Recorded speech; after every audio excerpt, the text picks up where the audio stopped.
Foreign policy के pillars होते हैं। भारत के विदेशी नीति के स्तंभ, विदेशी नीति के स्तंभ। अब देखिए, भारत के विदेशी नीति का स्तंभ तो नेहरू जी के द्वारा ही बनाया गया, लेकिन उसमें बदलाव और किसी सरकार ने नहीं किया। मोदी सरकार ने उसमें कुछ बदलाव किया, एक पिलर नया जोड़ दिया। अगर आप नेहरू जी के, जैसे नेहरू जी और यहां पर नरेंद्र मोदी, नरेंद्र मोदी जी। अब देखिए, नेहरू जी की सरकार ने जो फॉरेन पॉलिसी के पिलर्स बनाए थे वो 3 पिलर थे।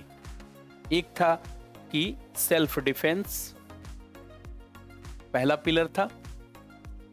आत्मरक्षा, तो आत्मरक्षा को आधार बना करके एक तो विदेशी नीति का निर्धारण, दूसरा सिक्योरिटी को आधार बना करके, सुरक्षा को आधार बना करके, और तीसरा पब्लिक वेलफेयर। ये 3 शब्द तो आप रट लीजिए। लोक कल्याण। अब ये इससे क्या था? इससे राष्ट्रीय अस्तित्व की रक्षा, इससे एकता अखंडता की रक्षा, और इससे जानते हैं संप्रभुता की रक्षा, संप्रभुता की रक्षा। अब देखिए, नरेंद्र मोदी की सरकार ने इसमें कैसे जोड़ा?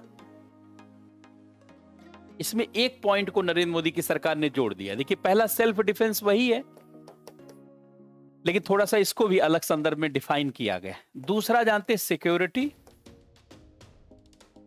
और तीसरा पब्लिक वेलफेयर,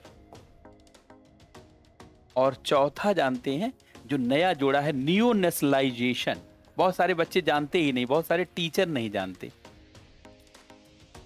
नियो नेशनलाइजेशन आप शायद ही किसी की क्लास करते हुए, बहुत कम टीचर, जो बहुत पहुंचे हुए टीचर हैं, आप देखेंगे वही इस शब्द को जोड़ें। अब मान लीजिए यही क्वेश्चन आ जाए कि पहले से चली आ रही विदेशी नीति में वर्तमान सरकार के द्वारा क्या बदलाव किया गया है, उस पर संक्षिप्त चर्चा कीजिए या प्रकाश डालिए, तो पूरी पढ़ाई गोल हो जाती है जब हम बहुत अच्छे से नहीं पढ़े हुए होते हैं। इसीलिए जानते हैं एकदम क्रिस्टल क्लियर होना चाहिए कि किस तरीके से बदलाव है। अब देखिए, आप कहेंगे कि सेल्फ डिफेंस तो वही लग रहा है, हाँ शब्द तो वही है, लेकिन इसके इंटेंशन में बदलाव हुआ है। सिक्योरिटी तो वही लग रहा है, हाँ पॉइंट तो वही है, लेकिन इसके इंटेंशन में बदलाव है। पब्लिक वेलफेयर का पॉइंट तो वही है, इसके इंटेंशन, हाँ नियो नेशनलाइजेशन का तो पॉइंट ही नहीं है। अब नियो नेशनलाइजेशन एक नया शब्द आ गया, नौ राष्ट्रवाद, राष्ट्रवाद और नौ राष्ट्रवाद।